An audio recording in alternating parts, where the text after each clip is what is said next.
Breaking news, breaking news, breaking news. Yes, everything is breaking news over here at Unique Mecca Audio because it's the first time you're going to hear it from this perspective. Diddy going to trial. They brought Cassie in with her getting her whooped. So we understand that he's, a woman beater. They proved that. All right. So that now they bringing in all these drugs, right? And we're going to show you all that. They have the drugs. But my question to you that you should be asking yourself, and that's why you tap into Unique Mecca Audio, whatever my name is, you know what I mean? Now, where we at with this is, right, where do we go from here? He's not charged with whooping Cassie, and he's not charged with drugs. Let's get this show going.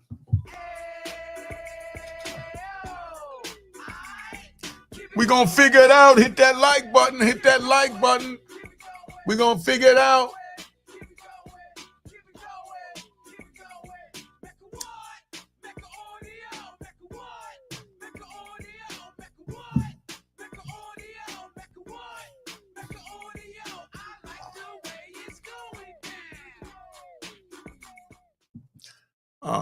Today's Unique Mecca Audio, man. P. Diddy on trial. I just wanted to show you that so you understand. And, check it out, Rob. Check it out. Former assistants, David James, testified that he used to pick up drugs for Combs and friends of Combs. James said that he once saw Diddy take a pill of ecstasy that had a former president's face on it. The prosecutor asked which president, and James replied, Obama. Whoa. Drugs have become a key part of the government's case against Sean. But is Sean Diddy Combs charged with drugs? That's the question. Put it in the comments. Somebody let me know. I'm a little confused.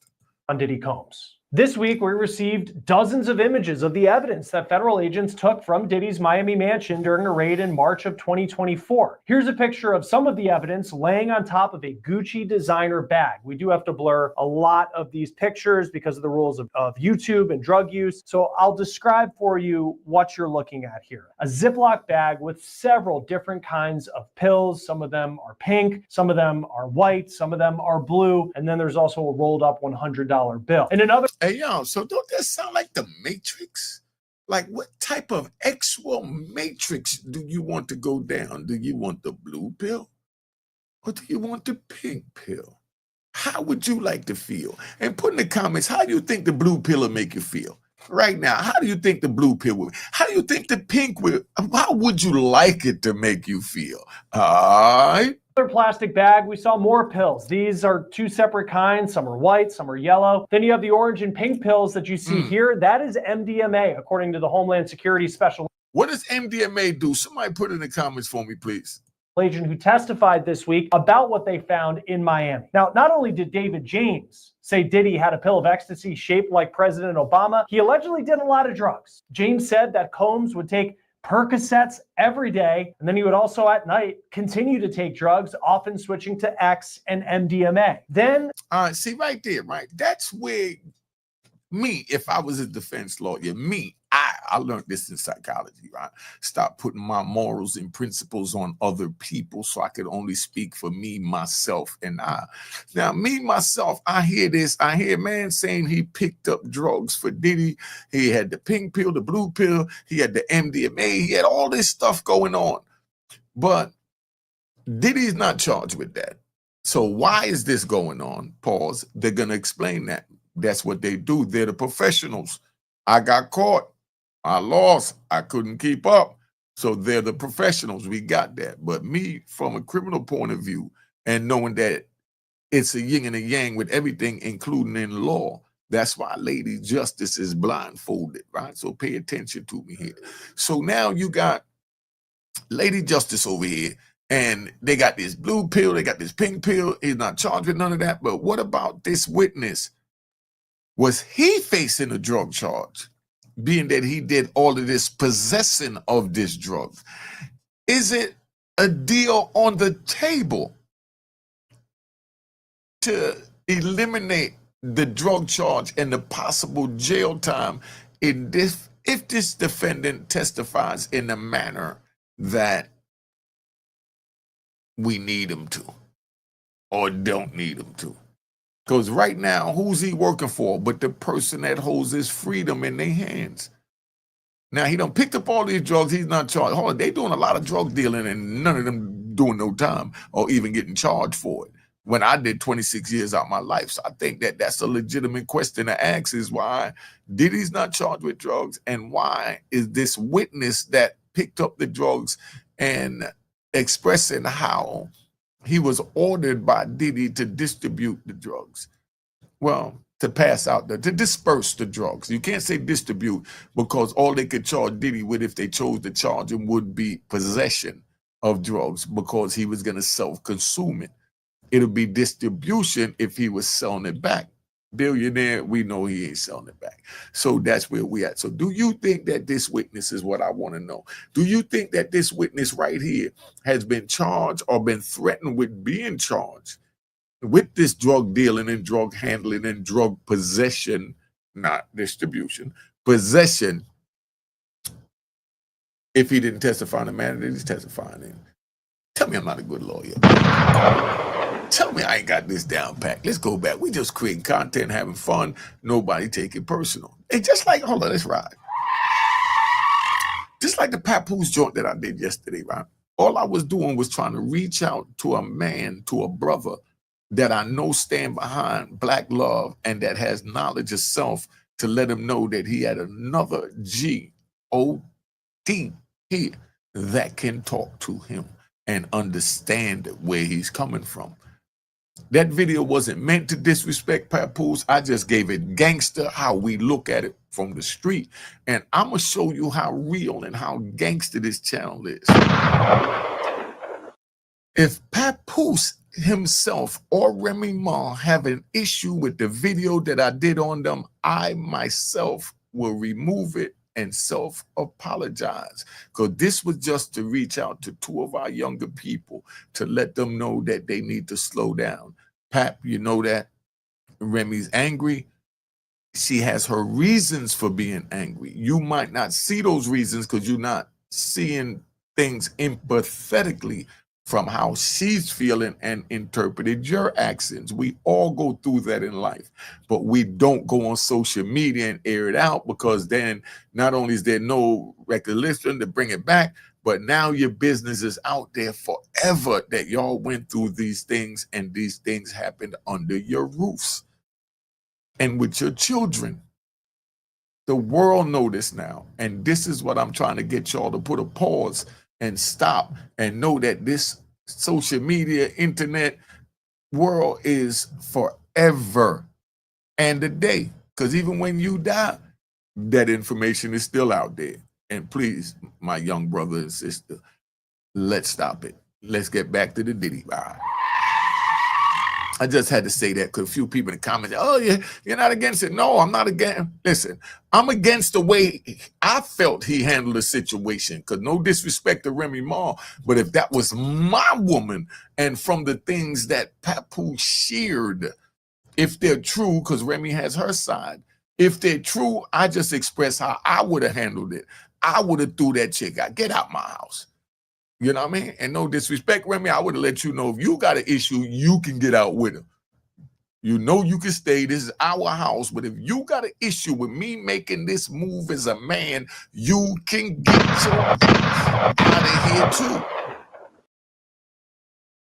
That's, I mean, you know, that's why I say don't get involved in the street, because you got to be hardline like that and just stand on what you know is right, your morals, principles, and your honor.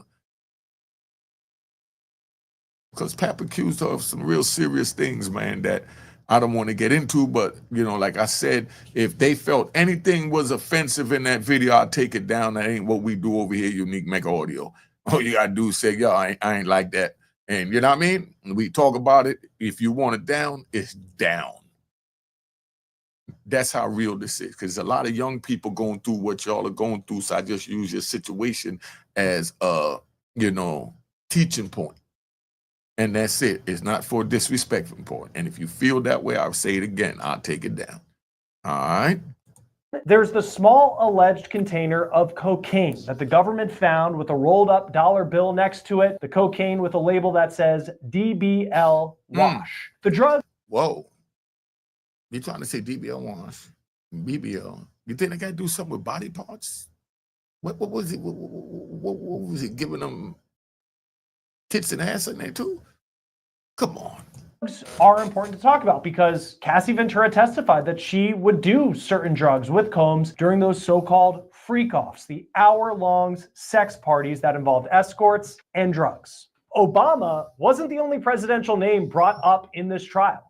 Bill Clinton's name was also dropped, but again, not in a way you might expect. It's not that he's being accused of doing anything that Combs is accused of in this trial, even though Diddy does have a history of being an advocate for the Democratic Party and being politically active. But in this case, Clinton's name came up because of a male escort named Sheree Hayes, who testified. He's one of the people allegedly hired to take part in the freak-offs. The name that he goes by in his line of work, by the way, the Punisher. Now, during his testimony, he was asked by the defense if he did drugs during the freak-offs, and he said he did not. He did say that marijuana was often there, and he would be offered marijuana, but he's typically not a marijuana smoker, saying, quote, "I call it a Bill Clinton. I do recall being handed marijuana. I act like I take a puff. I don't inhale." He was referencing Clinton's 1992 remarks about whether he smoked pot, to which the former president said that he did not inhale. The third presidential name that came up in the transcript is Trump. During former assistant David James' testimony, he said that Diddy's favorite hotel in New York was the Trump International. James also said that Diddy would book under the name Frank Black, which is kind of an ode to the notorious B.I.G., who used to go by the name Frank White, by the way. Do you see this? And then y'all complaining how, let's ride, at how we create content. Just because they allegedly had that freak off at Trump Towers, they bring Trump's name up in it. This is our great president. Why would that need to be in this program? But they do it and it's nothing. But then I tell how Unique would handle a situation, and I get people saying, Unique, you too hard. That's the point. We don't need you this hard. See, people can't understand where I'm coming from if they're not from where I come from. Believe me, my real people understand. Papoose understand. Remy Ma understand. You understand what I'm saying? A lot of my viewers understand. But look at this. Because it was at Trump Towers that they had it. Now they bringing his name up. And then a dude said that he did a Bill Clinton that, he inhaled, but, he smoked, but he didn't inhale. He puffed, but he didn't inhale. Pause. Come on, look at this, man. Now, many of the so-called freak-offs were held at hotels, and the Punisher, Sheree Hayes, testified that he took part in a freak-off at the Trump International with Diddy and Cassie. Hayes laid out what he said happened during freak-offs, and these are the freak-offs he was allegedly hired to be part of. He claimed in one instance, kind of a bizarre scenario to picture, but this is what we're taking away from the transcripts and through what he was describing in testimony. Of course, there are no cameras allowed in the courtroom, but Sheree Hayes says that Sean Combs entered the room naked, only wearing what looked like a Muslim hijab, and he was carrying Astroglide. That is the lubricant that has been at the center of a lot of the descriptions of these alleged freak-offs. This week, we also saw key testimony from another major name in the music industry. Scott Viscutti's his real name, but if you listen to music, if you're a fan, you know him as Kid Cudi. He took the stand and came in kind of a cool demeanor as he entered the courtroom. You can see he's wearing a leather jacket in this photograph of him outside the courthouse in New York. He had a cigarette in his hands before he walked in to sit on the stand, testify about what he said allegedly happened just feet away from Sean Diddy Combs. Now, what I see when I see Kid Cudi here, right? This ain't to disrespect Kid Cudi, because like I said, we don't disrespect nobody or nothing over here at Unique Mecca Audio. But what I see is a young man that's looking at this like it's just another day. He's just throwing a jeans, a t-shirt and a leather jacket. It's just another day to go bury another black man. Not saying that he should or he shouldn't testify. I'm not weighing in on that. But what I'm saying is, it's not like he took it serious enough to say, let me put on a suit because this is an important day in my life. So he's showing that this day means nothing to him. Like when we go to court, all right, let's ride. When we get arrested, we go to court, the first thing we do is we put on a suit to try and let them see another side of us, to let them know that we respect the courtroom, that we respect the procedure. But you think that we're going to go to trial? Picture Diddy in trial wearing a leather jacket and t-shirt. How would you view that? That's how I'm breaking down how I view Kid Cudi coming in a leather jacket and t-shirt. Just another day. Let me run in. I'm going to bury Diddy, give him his testimony, blow him up. You know what I mean? Like he blew my car up. This is my chance to get my get back.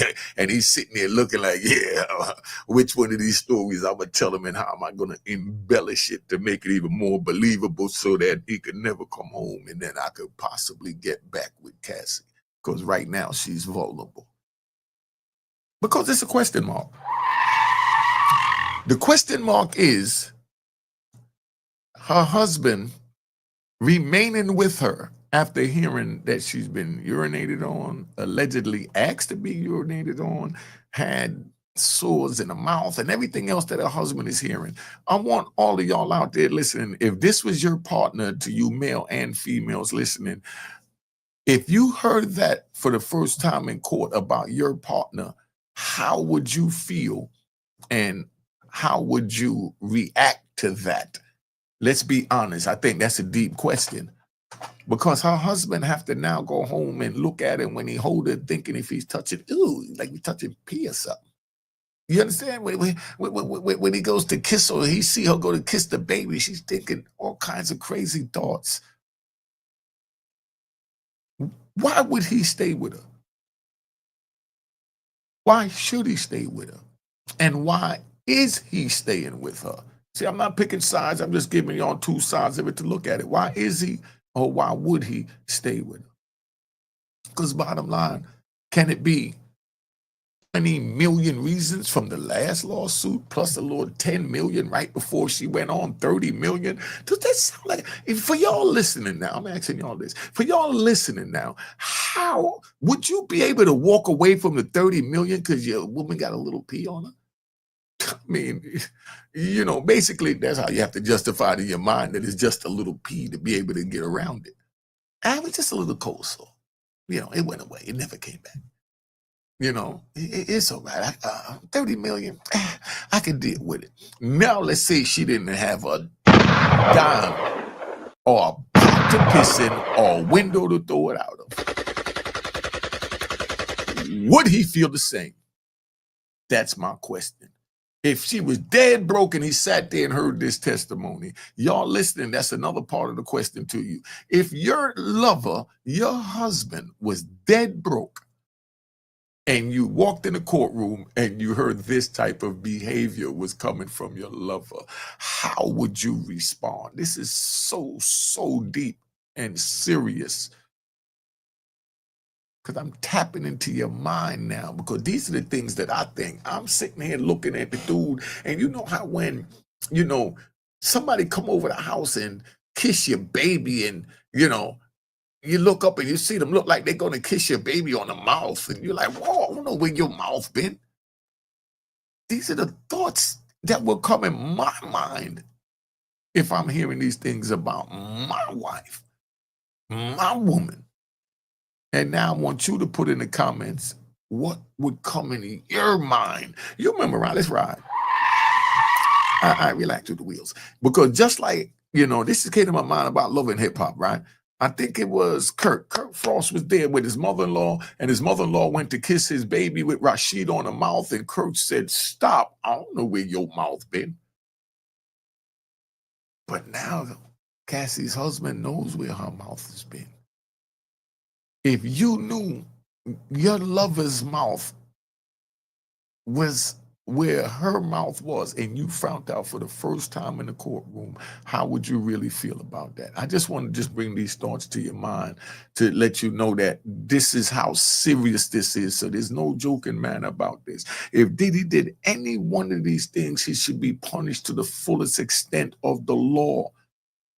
Let me say that for the record. That's why he's going to trial. And that's why I said let the evidence play out. Now the evidence is playing out. You're hearing that Cassie was orchestrating things, setting up things, wearing a wig, wearing disguise, didn't want people to know who she was, you know, was taking drugs, buying drugs, getting her own drugs, you know, he leave drugs in the bathroom. If she wanted, she'd get up and get it. I didn't hear any hold her down and stick anything down her mouth or in her arm. That's what I hear when I hear the control, but I understand that there's a psychological part that the females know way more about than me. So I'm not trying to disrespect the females. I'm just speaking from what I know. And if there's a female out there that could explain this, from a woman's point of view. And I have a couple of clinical psychiatrists that dealt with me to see why I was screwed up. I'm going to see if they'll weigh in on this, and I'm going to have a conversation with them about this, where I'm letting them know from a real man street point of view that just don't give a crap, because that's how 90% of the men out there is. And I'm not saying that all men is like that, but 90% don't really care. They get in a relationship, start having ex, the ex is good, then the woman say we're in a committed relationship, and now, they just go along with it and, figure that I should get over it. And then before you know it, a month go by, then 6 months go by, then before you know it, she's celebrating an anniversary. And it's like, whoa, I was just hitting it. It was good for the moment. Why would it get here? I'm just letting you know how we think for real. And that's when a unique man would say, hold up, pause. What do you mean anniversary? Oh, we've been together for a year. Now we've been effing for a year. How you gonna say it like that? Because that's what it is. Oh, you're so rude. You're so raw. Yes, I know. And you knew that when I was effing you a year ago. So don't bring that crap about no anniversary over to me. I don't want to hear none of that. I know y'all don't like me saying it, but like I'm saying it, but I'm just letting you know that's how it is. And if more men did that with the women, let them know anniversary. Oh, girls say, oh, yeah, you didn't celebrate my birthday. You didn't give me nothing for my birthday. So, it was my birthday. I gave you something for your birthday. All right, and you chose to. I forgot to get you something. What you want? I get you something. Oh, see, that's the point. You're supposed to pick a gift. Hold up. I don't feel that I have to give you a gift. But being that you're whining and crying about a gift, I'll get you a gift. But I'm not obligated to get you a gift just because I'm hitting it. You're not the only female that I'm hitting. I don't remember y'all's birthday. But if you remind me, I'll gladly get you something. Oh, you don't remember my birthday? No, listen, let me get this clear, because it's somewhere along the line you're misinterpreting what I'm saying. So let me just say it in my own unique way. I don't give a crap about your birthday. Only person happy you was born is your mother, your family, your friends, but we're just boning partners. I met you in the club. I met you in Kmart. I met you in wherever. They don't have Kmart anymore. It's Walmart now. You see what I'm saying? I'm back in time. And I know y'all gonna dog me out in the comments, but I'm just letting you know where I'm at with it. You know what I mean? But now, that's where my mind was as far as when I was on the street. So that's what I'm speaking to. But now, as the mature 61-year-old man, I remember the birthdays, and I remember to bring gifts, and I remember to bring roses. I'm gonna give you a funny one. It was Mother's Day, and my daughters and my sister came over, and I went out and got, it was late, so I forgot. I'm gonna keep it one. I went out and got saw somebody selling roses, coming over there by Riverside and 168th Street by Presbyterian Hospital, and they were selling single roses. So I bought 4 roses for the 4 women that was there, and I had other stuff in the car. I think I went to the flea market that day. Then when I came home, I took the stuff out the car, and I forgot to even take the roses out. I forgot to even give them the roses. I didn't remember the roses till the next day.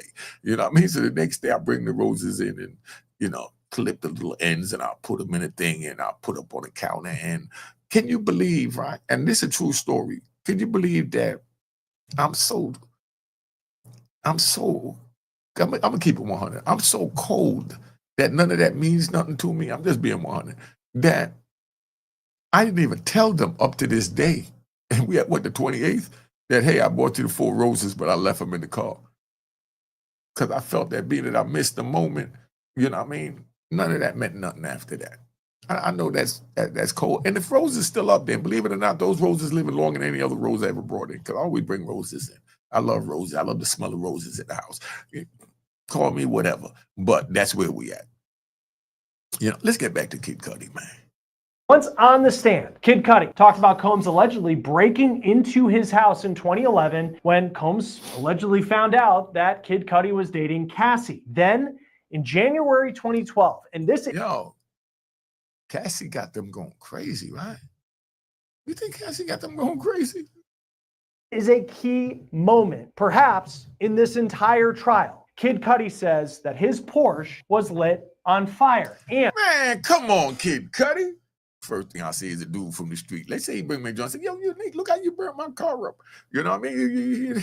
And I look, I say, dog, just a little burn mark. Get that poster. You got to fix that. That's nothing. Why would you bring that to me? You know, here go $2,000. Go fix the seat. Get out my face with that. Then he shows me the roof. I'll be like, yo, now you're pushing it, dog. I done gave you money for the seat. You take on the roof, dog. I ain't gonna be doing the whole damn car. You know what you did. You're lucky I'm even giving you that. I'm just giving you that because I don't want you to think that I was acting off for emotions. So I'm gonna just pay for mine. But I just wanted to teach her a lesson and let her see that I ain't no joke. And I give you $2,000 to teach her that lesson. You know, that's where that type of mentality is. Totally wrong. Let me say that, but I just want to let you know where it's at. Dude, bring the car to you and say, look what he did, dog. Come on, he got to look like you burnt it with a cigarette. You know, hollering like a cigarette. Man, you could have just dropped the cigarette there, forgot it was there, and went inside and just burnt the joint. Then you came out. Man, you probably put that out by just blowing on it. Stop it, Cudi. It's Cudi, stop it. I'm not giving you nothing for the car. But Diddy was so gangster that when Cudi came to him and said, yo, what about my car? Diddy said, what car? You made a big deal out of it. Like the car's totaled, so why are you talking about it? Go get the money from insurance and get out my face. Yo, Cassie, come on, we out of here. You know what I mean? But that's just how gangster it moves. So if y'all can't really deal with it angry at what I'm saying, man, I don't know what to tell you. I just got to give it to you raw, man, you know. And the government presented these pictures to the jury, showing them what Kid Cudi's Porsche looked like after the fire. Yo, Cudi, look at it, man. That looked like you got mad and punched the roof, dog. You sure the fire did that? Yo, Cudi, you sure the fire? And he's like, yo, you can see I was burnt. Maybe you had your cigarette in your hand when you punched through it, Cudi. And you're talking to him like he's stupid. He's like, no, but look at my roof. Then look at him and just be like, yo, Cudi, check it out, right? I'm not giving you nothing for your car. And like Big C from the Supreme Team said, I wipe my with your feelings. So I don't want to hear nothing about how you feel about your car. Your car's gone, dog. It's a wrap. You know what I mean? I got the girl back. We moving forward. End the story. You can see in this picture the large hole in the roof of his car. Now, Combs and Ventura officially broke up in 2018, but by this point, if you've been following this trial, you know how toxic and tumultuous this relationship was. It was on again, off again, officially ending in 2018, but for a period of time, Cassie was talking with Kid Cudi. And Cassie get a round of applause for knowing how to get that $20 million out that. Cassie's the best that done it during this generation. We're going to see who's going to tap Cassie. Cassie's the best that done it for this generation. She went out and got 20 million. She didn't expect all this that came with it, but she got 20 million. That's why there's good, bad coming with it. You know, that's karma. You know, I'm not saying nothing bad about Cassie. I said karma in her name, so I understand YouTube and how the rat bastards and the flip-flop wearing in public trolls feel, you know, and think. I understand you crabs now, but check, right? You know, when I say that, I mean, it's like, it's hard, man. Testified at the start of the trial that her claims of abuse by Combs went on for years. She detailed about what went on during these so-called freak-offs. These are central to the government's case. Combs' trial is expected to last another month at least. Okay, again, was he charged with domestic violence or putting his hands on Cassie? That's my question to you, because we heard they ignored 2 weeks of this. And now we're hearing about all these drugs. Again, he's not charged with. No one is charged with drugs, but I did 26 and a half years for drugs. I don't understand this. Somebody explain this to me. Could it be the deal that the drug mule copped out to that's preventing him from being in a court? Oh, I'm just asking. He's charged with racketeering, sex trafficking by force, and transportation to engage in prostitution. He has pleaded not guilty. Joining us now is former Assistant U.S. Attorney for the Eastern and Southern District of New York, where this case is being tried, Barrett Berger, thank you for taking the time to be with us here on Law and Crime. There's been a lot of talk about Sean Combs's drug use over the past couple of days. What stands out to you in that testimony? Let me say this before she goes. This is the part of the joint I like, where I get to talk about the legal part of, what's going on with the case. I'm going to break it down so y'all understand, all right?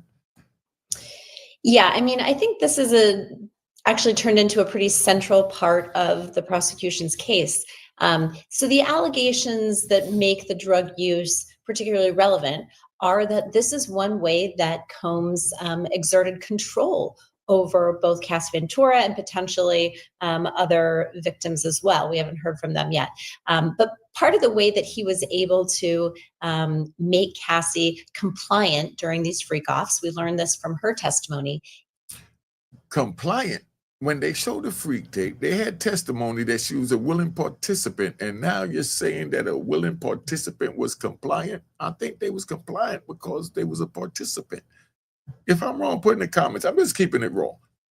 I'm just keeping it raw so y'all understand. Because she's saying that, compliant, and Cassie testified about making phone calls, concealing the information, picking out who she wanted, picking out where she wanted to do that, and even picking up Baby Earl on certain instances, But now she's saying that she was compliant. That's a hell of a compliant, But, let's get back to this.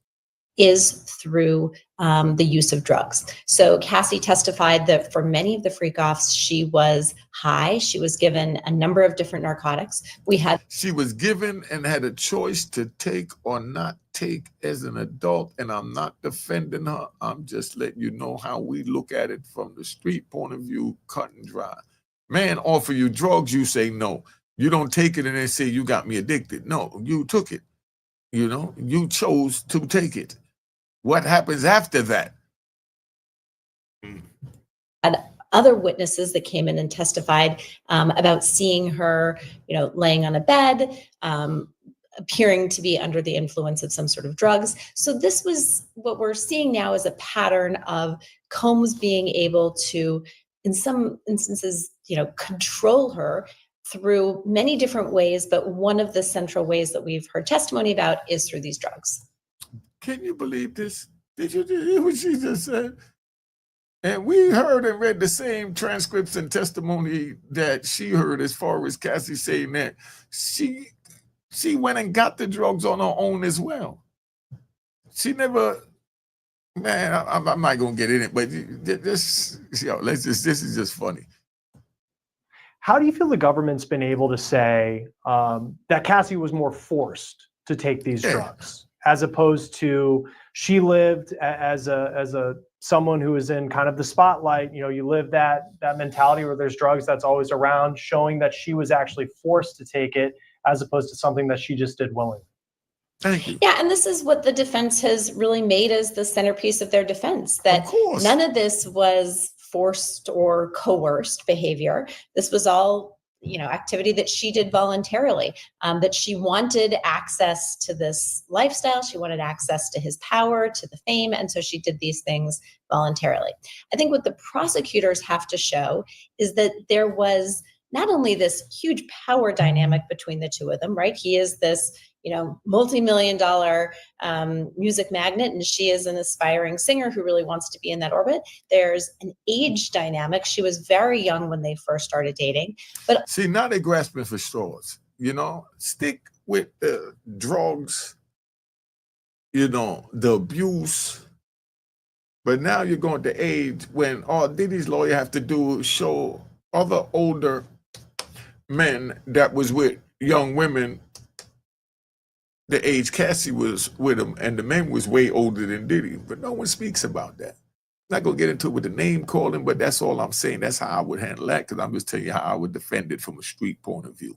Yeah, that's why these lawyers don't stay. You gotta get somebody on the street. The prosecutor already know in order to convict you, they gotta get somebody from the street and turn them into a rat bastard and flip-flop with in public. Prosecutor knows that.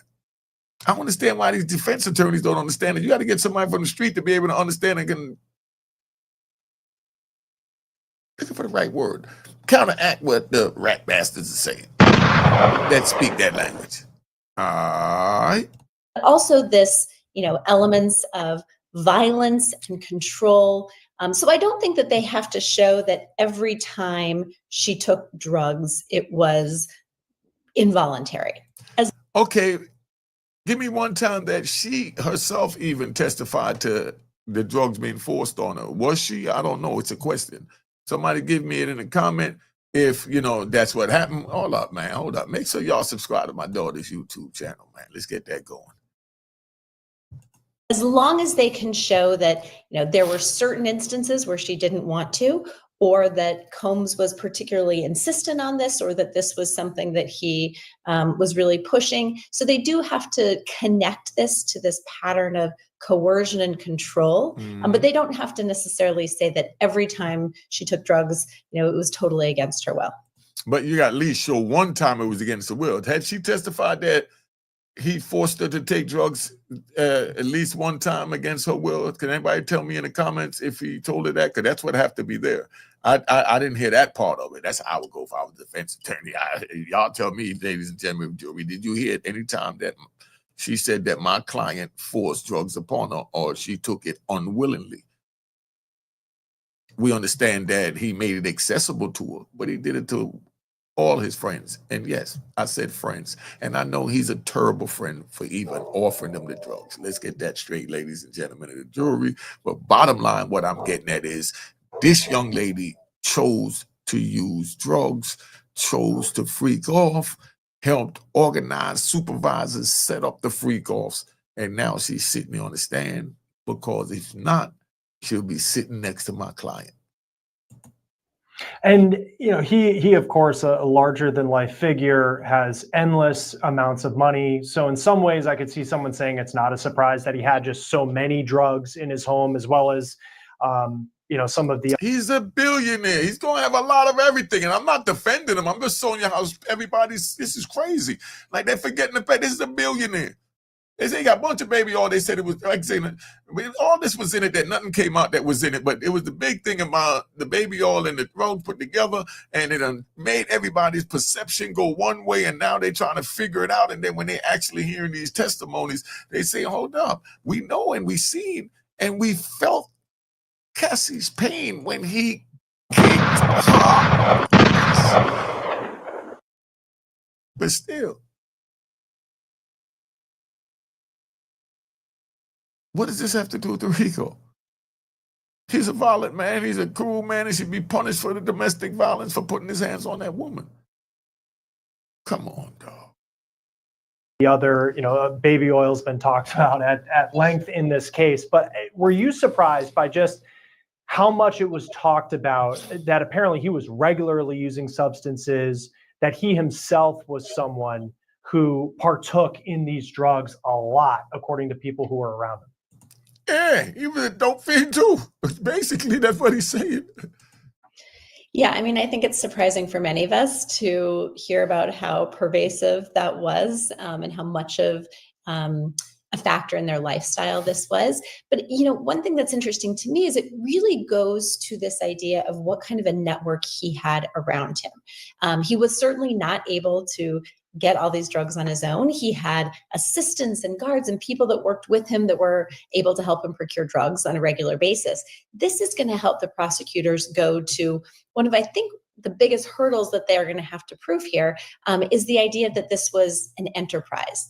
Remember, one of the things they've charged is a racketeering conspiracy. In order for this to be racketeering, there has to be an enterprise. It can't just be one person doing this on his own. It's a little tricky when you only have one person sitting there in the defendant's chair, right? He's the only person charged right now. So it's a little hard to show that it's an enterprise. And one way that they're going to have to show that is by, you know, drawing out people that worked for him, what they did to help advance this racketeering enterprise, including helping Combs buy these drugs that were then used both recreationally by Combs, but also to help facilitate these freak-offs. Yeah, and it's not only just drugs. I mean, there's images that we've seen of like white powder, for example, drugs that you would assume are not legal, but then there's prescription drugs that he was able to get. And typically for folks that aren't music moguls, your doctor's not going to give you that amount of certain drugs. Cassie's testimony from what we've heard from our reporter in the courtroom, it was incredibly raw. It was incredibly emotional. She's been described by many as the star witness in this case. What do you make of the decision to have her go? And I know she's 8.5 months pregnant, so her availability probably factors into this as well. But for her to go early in this case and kind of set the tone as opposed to building up your case and then having her come in as somewhat of a grand finale at the end. Yeah, I mean, I think this was probably a decision that was part strategic and part practical. I mean, when you have a witness that is pregnant, could theoretically give birth any day, you want to make sure that you get them in before they become unavailable. See, that's some bull crap. That's bull crap, man. I sat back long enough to listen. That's bull crap. Because bottom line is, they said the trial's going to last 8 weeks. They're 2 months. Even if she has the baby now, 2-3 weeks from now, she still have a whole 3-4 weeks to recuperate and then take the stand at the end of the trial. But what they want to do was put the most damaging testimony out there to strike the emotions of the people by showing that Diddy was a violent son of a... and then drive the trial like that. But see, where that may backfire on them is we may forget about Cassie's testimony after hearing all these and these and these and these, and then they're going to have to bring the videotape back up at the end of the closing argument and throw that in their face, but they're not going to remember nothing they heard over these 8 weeks. But they could have easily used it at the end to make that the last testimony to cap it off. And that's what I would have done. But they're the professionals. But that's how I would have done it. I would have saved Cassie for the end. Had everybody else tell everything because everybody's waiting on Cassie. We done lost the interest in the trial because, unless they get another big name like Cassie, or Diddy, or Usher, Bieber, that's what everybody's waiting on. But none of that is happening, So that's where it's at, man. Let's get back to this, but y'all understand where I'm at with that, right? Let's be honest, it also doesn't hurt their case to have a witness that is pregnant. You could tell that the defense, was a little bit more cautious with her. I think they treated her with a little bit more respect and probably went a little easier on her because of the fact that she's pregnant. It's not a great look to see defense counsel beating up on somebody who's 8.5 months pregnant. So there probably was some of just the practical, let's get this in before she becomes unavailable side to the decision. But also, when I was a prosecutor, we always you want to start strong and you want to end strong. Anything that's kind of boring, troublesome, you kind of want to bury in the middle of your case. For them, Cassie's a really important witness because she can speak to, this many years of what happened during this racketeering conspiracy. She was there, with Combs in a part of his life throughout, most of the charged time period. And she can speak to a lot of the, various racketeering incidents that have been charged, but she can also give a very good overview of what he was like as a person.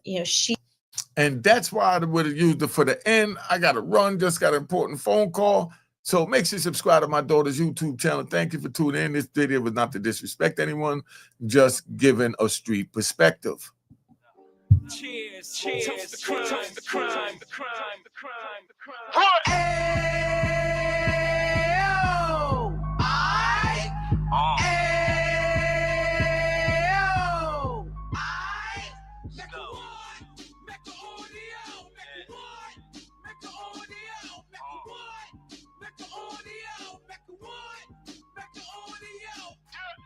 Fresh out the can of 26, he back on the strip, getting back in the mix. What he mentions a gift. You stand up 10 toes down, and I suggest you pay attention to this. Take a little gully posse and put it in Harlem. He cut from the bottom, came up from the bottom. Drop the book, you should go and get it. The Instagram page and the YouTube, you could go and visit. Then you could consider yourself linked in. Sit front row and get Jews from a kingpin. How he went through it, so you ain't gotta go do it. To not pay attention would be stupid. Talking about a man that probably put your grandfather on. Probably the reason that him and your grams got along. A man that generated millions on the block, did his time, never squeal until the cops make an audio.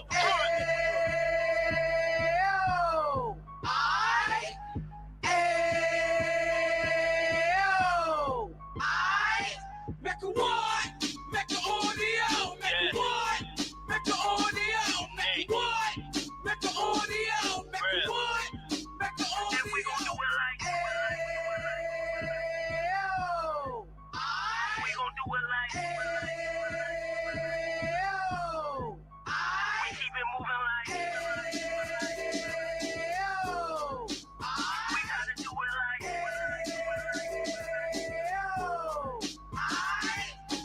Get it live like 2 G's in the 90s. Drop top demon so shiny. I let shorty go, she was wine. Treat her like my past, she behind me. Spin a couple bands on the dapper Dan. You be back again, getting green like a Packers fan. No cap, it's a roaring uptown. Baby horn uptown, Dominican bust downs. Now we on the positive, we got a lot to give. Now he trying to stop the kids from being inoperative. So take heed, homie, lend a ear. He started in uptown, he gon' finish dead. But now it ain't about selling drugs, buying cars. It's about buying property to make the community ours. So we can get back to the cheers, toast the crime, toast the crime, the crime, the crime, the crime.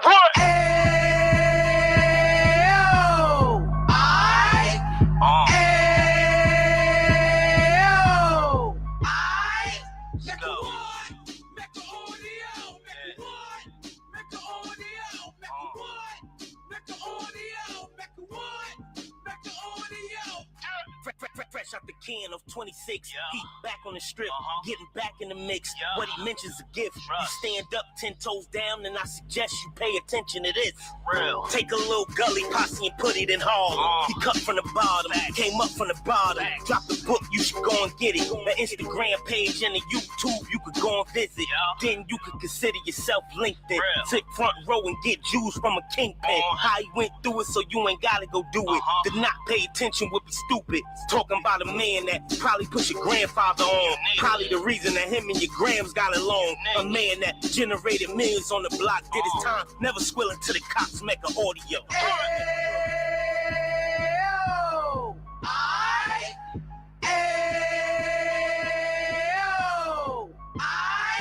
Make a what? Make a audio. Make a what? Make a audio. Make a what? Make a audio. Make a what? Make a audio. And we gon' do it like we gon' do it like